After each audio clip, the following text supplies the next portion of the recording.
Well, it's graduation season, and high school seniors across the state are turning their tassels. But instead of diplomas, 10 Investigates Emerald Morrow uncovered that hundreds of students walking the stage in cap and gown will receive certificates that don't allow them to enroll in college, go to the military, or even in some cases get decent jobs. Yes, I've been digging into data for months, and last year alone, Florida schools gave out more than 6,000 certificates of completion, even to students who passed all their classes and earned above average GPAs. And I found in many cases, the thing holding them back is one single test. When you see so many students with great GPAs, they work hard, they come to school, they give you your best. You don't want that kid to have a certificate of completion. In his 4 years at Armwood High in Hillsborough County, What'd you say you want, Rashad? 45 and 25. Rashad Godfrey has worked just as hard on his mind as he has on those muscles. Strength and smarts. What's your GPA? 3.0. A B-average student and all about that defense on the field. But when it came to test scores, offense was key. I gotta push and just work hard to get past this test. One test stood between Godfrey and graduation. Oh, and his full football ride to the University of Iowa. There's not words to describe how frustrating it is, how helpless you feel. A young man, like I said, who just does everything right for you every single day in the week as a poster child of what you want to do, that there's some test that is holding him up. Here in Florida, students must pass state reading and math assessments to graduate. The class of 2024 must earn a 246 out of 308 on the FAST English Language Arts exam and 398 or 400 out of 475 on their Algebra 1 end of course exam, depending on when they took that class. Current students can also graduate by earning concordant scores on the SAT, ACT, or the New Classic Learning Test, or CLT. Those who don't can walk at graduation, but they get a certificate of completion instead of a diploma, even if they've met all course requirements and have passing grades. We've been working hard all our life, and this one test is gonna get us a certificate of completion. I don't like it. For Godfrey, his stumbling block was the reading benchmark. It wasn't that he wasn't a strong reader. It wasn't that he didn't know how to do the work.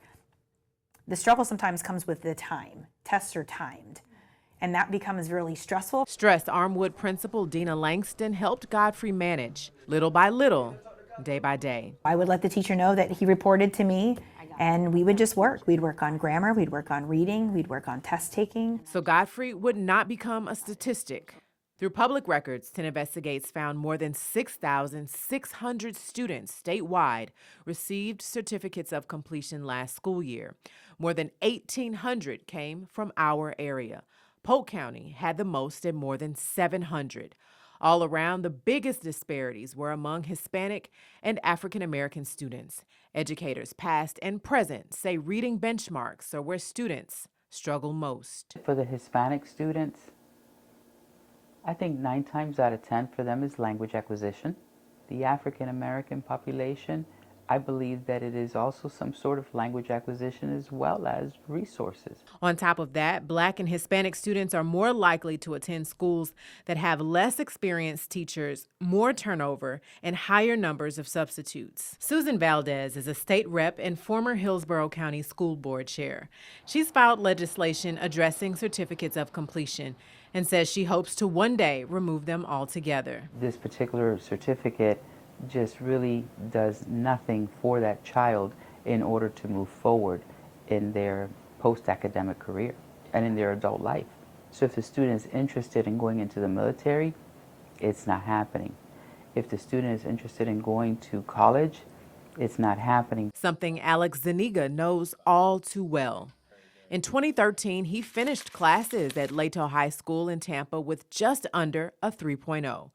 But when he walked that stage, a certificate of completion was waiting. Just because of one test, we're not be able to get our diploma. Like that's so much pressure on a teenager. His test scores, just shy of passing. I missed it by just a couple points.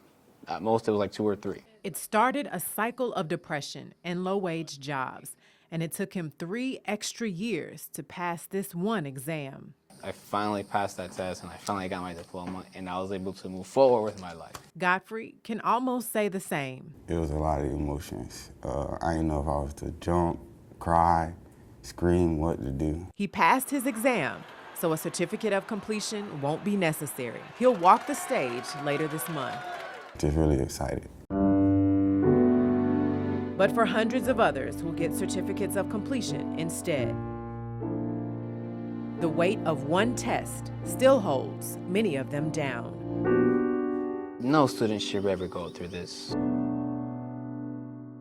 According to the National Center for Fair and Open Testing, Florida is one of just 9 states in the country that required so-called exit exams from high school students in 2024. Emerald Morrow, 10 Investigates.